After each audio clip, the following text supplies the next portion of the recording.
इस कार्यक्रम के पुण्यार्जक हैं श्री सुरेंद्र कुमार मोदी, श्रीमती सुधा मोदी, पुत्र एवं पुत्रवधू श्री सुदीप कुमार मोदी, श्रीमती हेमा मोदी, भाई एवं भाभी श्री राकेश कुमार मोदी, श्रीमती कीर्ति मोदी, श्री सतीश कुमार मोदी, श्रीमती सरिता मोदी, भतीजा एवं भतीजी प्रियंक मोदी, सची मोदी, सम्यक मोदी, श्रेया, अनिका, अव्यय, अव्यान मोदी एवं समस्त मोदी परिवार, Katni, Madhya Pradesh. Firm Surendra stationery mart, Katni, Madhya Pradesh. Modi enterprises, Katni, Madhya प्रदेश।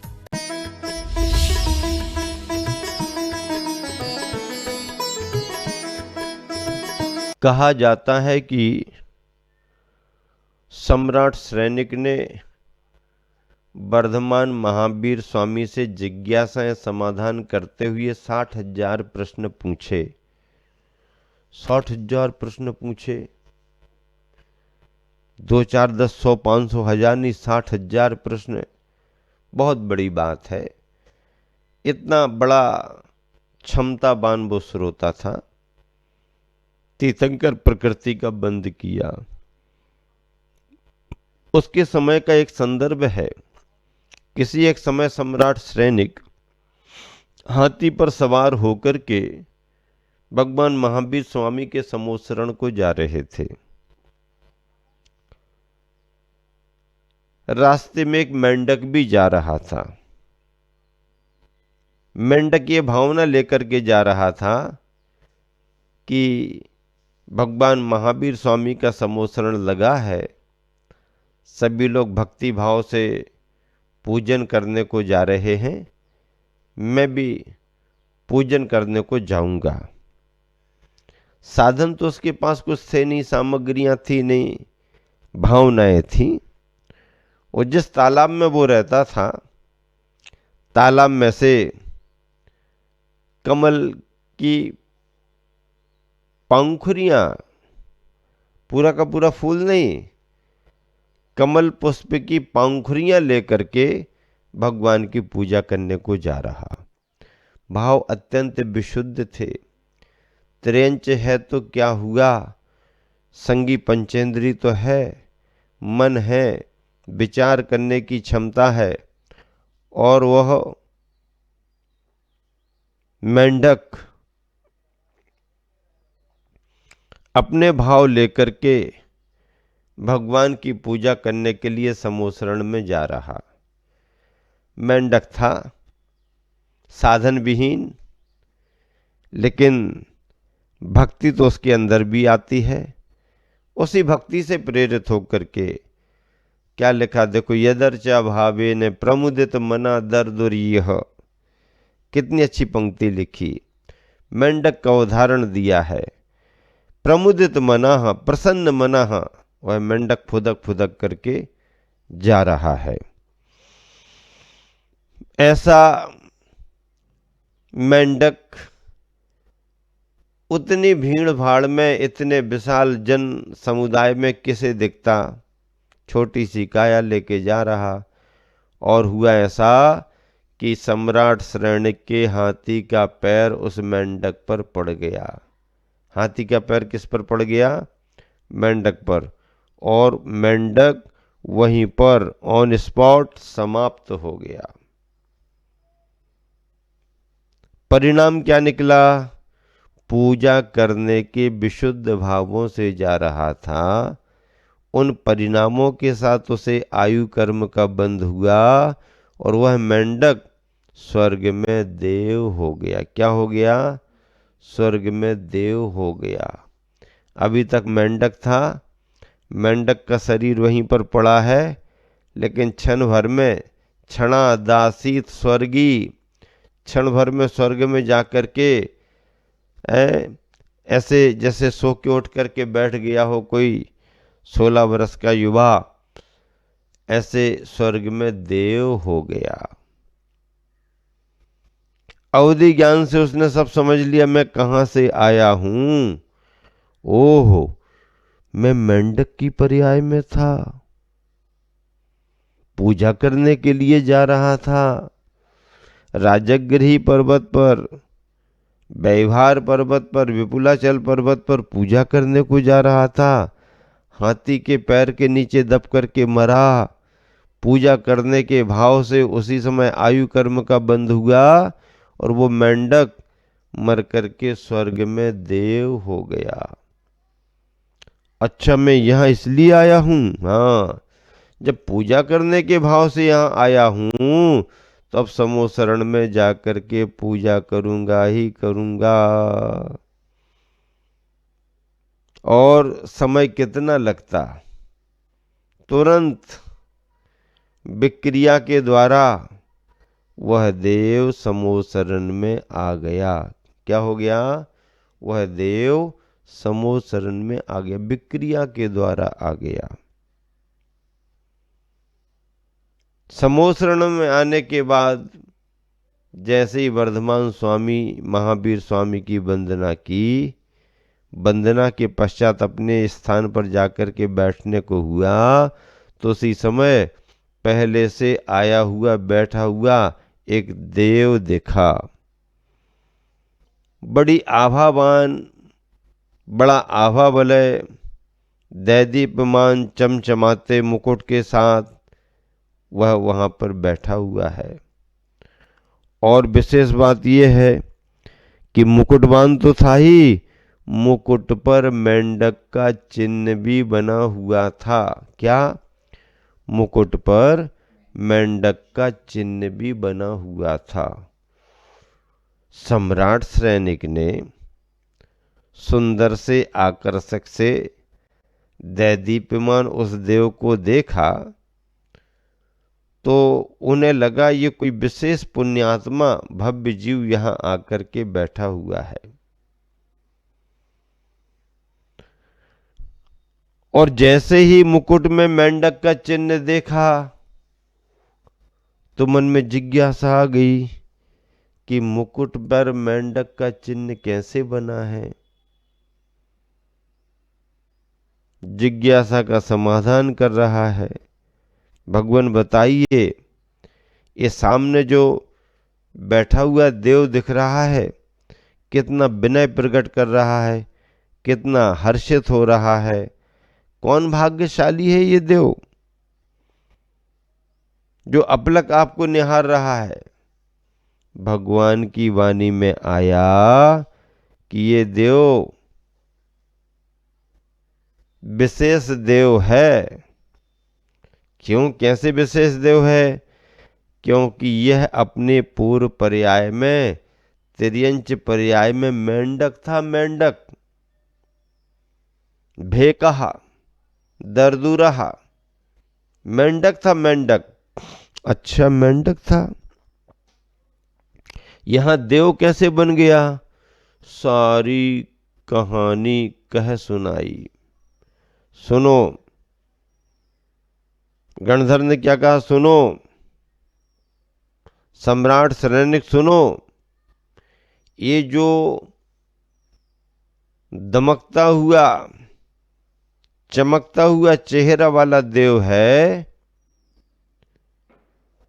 ये अपनी पूर्व अवस्था में त्रियंचों में मेंढक था। मेंढक, मेंढक था तो यहां कैसे आ गया स्वर्ग में? वही कहानी तो तुम सुनो। और इंद्रभूति गौतम स्वामी ने, गणधर ने विस्तार पूर्वक इस कहानी को सैनिक के लिए सुना दिया। सुनो सैनिक, समझो सैनिक, स्वीकार करो सैनिक।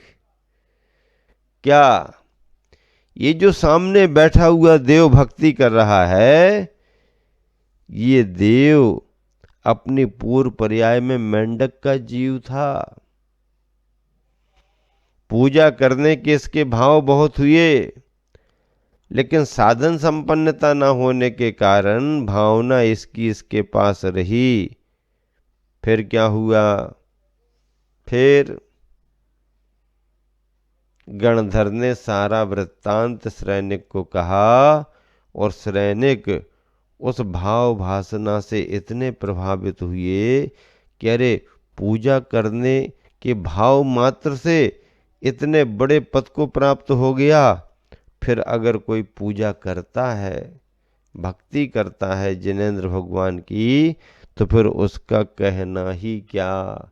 देखो, एक त्रियंच की निंद पर्याय में उसने भगवान के दर्शन करने की, पूजा करने की भावना की, नहीं कर पाया तो नहीं कर पाया, लेकिन फल उसको मिला कि त्रियंच गति से छुटकारा मिल गया। क्या मिल गया? त्रियंच गति से छुटकारा मिल गया। इस तरह देश देशांतरों में विहार करते हुए महावीर स्वामी अपने आयु कर्म का अंत समय समझ करके और समोसरण छोड़ करके योग निरोध करने के लिए श्री विहार कर गए। समोसरण छोड़ दिया, समोसरण बिघट गया, अब विहार कर दिया, तो विहार करते करते कहाँ पहुंच गए?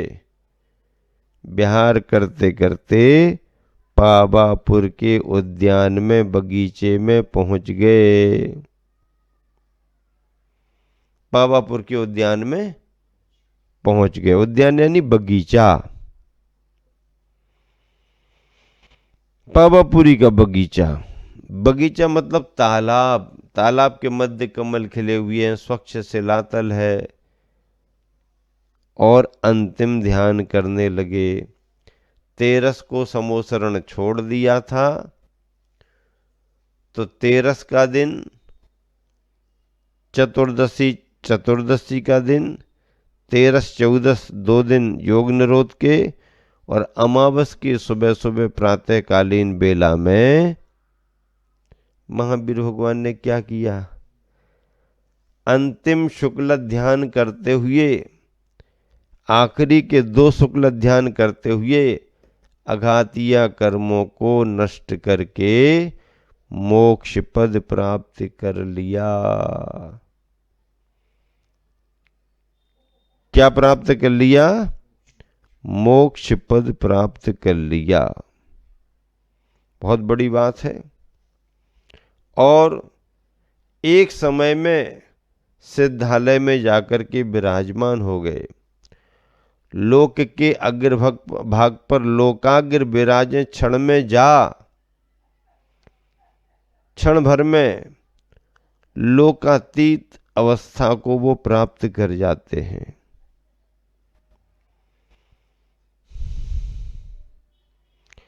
क्षण भर में ऐसे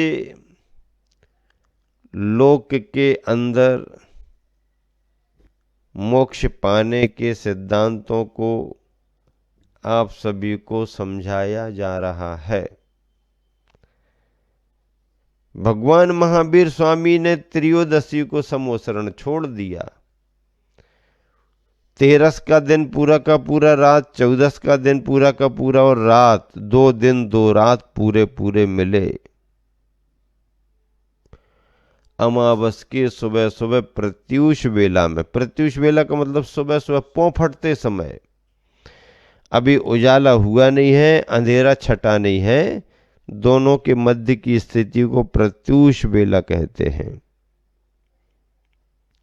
उस प्रत्यूष बेला में अंतिम 2 शुक्ल ध्यानों के बल पर कर्म की शेष प्रकृतियों को नष्ट किया, और घातीय कर्मों के साथ, अर्थात अघातीय कर्म भी नष्ट करते हुए, अघातीय कर्म भी नष्ट करते हुए सिद्धालय सिद्ध पद को प्राप्त किया। वहां जाकर के भगवान क्या करते हैं? कुछ नहीं, कोई कर्म का वहां संबंध नहीं। भाव कर्म राग द्वेष समाप्त, द्रव्य कर्म ज्ञान वर्णादि 8 कर्म, और घट पटादि 9 कर्म, इन तीनों कर्मों से रहित, द्रव्य कर्म, भाव कर्म, 9 कर्म, इन तीनों कर्मों से रहित अवस्था, सिद्ध अवस्था को प्राप्त कर लिया। इंद्रादि गणों ने समाचार प्राप्त होते ही दल बल के साथ स्वर्ग से रवाना सभी को कर दिया, स्वयं भी आ गए। चलो स्वर्ग खाली करो, भगवान की पूजा करने जाना है। दिन निकल गया आवागमन में, चर्चाओं में, लेकिन सांझ घिरते घिरते समाचार मिला कि भगवान के प्रथम शिष्य, प्रधान शिष्य इंद्रभूति गौतम स्वामी को अभी अभी सायं बेला में ही केवल ज्ञान प्राप्त हुआ है। अब गणधर को केवल ज्ञान प्राप्त हुआ और प्रभु को निर्वाण प्राप्त हुआ। सायं होने तक ठीक है, सायं के बाद अंधेरा होगा। अब क्या करें, यहाँ ज्ञान, यहाँ निर्वाण की खुशियां तो मनाई जा रही हैं, यहाँ पर केवल ज्ञान के दीप भी जलाए जा रहे हैं और सभी तरफ से राजाओं ने पधार करके सायंकालीन बेला में बड़े हर्षोल्लास से भक्ति पूर्वक प्रभु की स्तुति आरती की।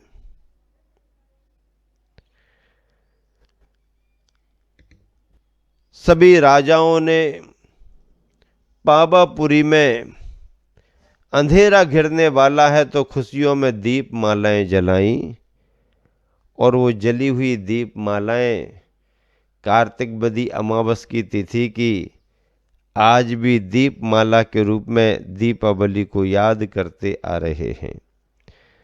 इस तरह पावापुरी उद्यान में मनोहर नाम के,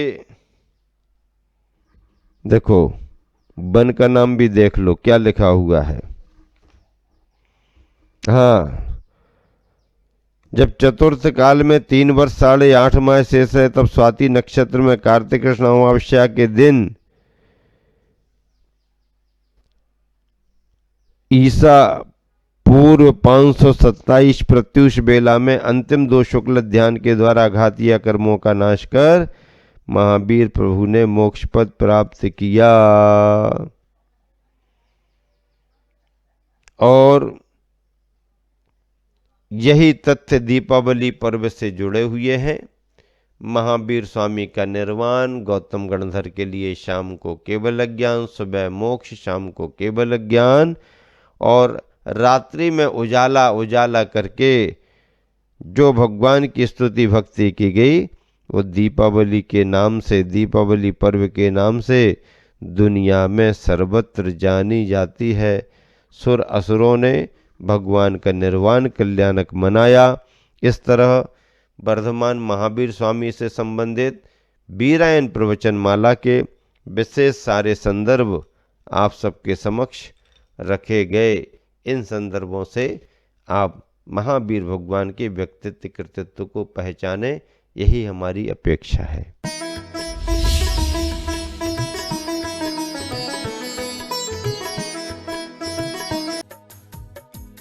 इस कार्यक्रम के पुण्यार्चक थे श्री सुरेंद्र कुमार मोदी, श्रीमती सुधा मोदी, पुत्र एवं पुत्रवधू श्री सुदीप कुमार मोदी, श्रीमती हेमा मोदी, भाई एवं भाभी श्री राकेश कुमार मोदी, श्रीमती कीर्ति मोदी, श्री सतीश कुमार मोदी, श्रीमती सरिता मोदी, भतीजा एवं भतीजी प्रियंक मोदी, सची मोदी, सम्यक मोदी, श्रेया, अनिका, अव्यय, अव्यान मोदी एवं समस्त मोदी परिवार, Katni Madhya Pradesh. Firm Surendra stationery mart, Katni Madhya Pradesh. Modi enterprises, Katni Madhya प्रदेश।